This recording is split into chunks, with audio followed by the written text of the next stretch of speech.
You ask Tiger to solve. This deals with linear equations with one unknown. The final result is d equals -3/16. Let's solve it step by step. Simplify the expression. Group like terms. Simplify the arithmetic. Group all constants on the right side of the equation. Add 3 to both sides. Simplify the arithmetic.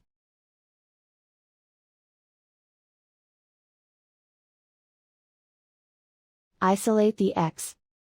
Divide both sides by -16. Cancel out the negatives.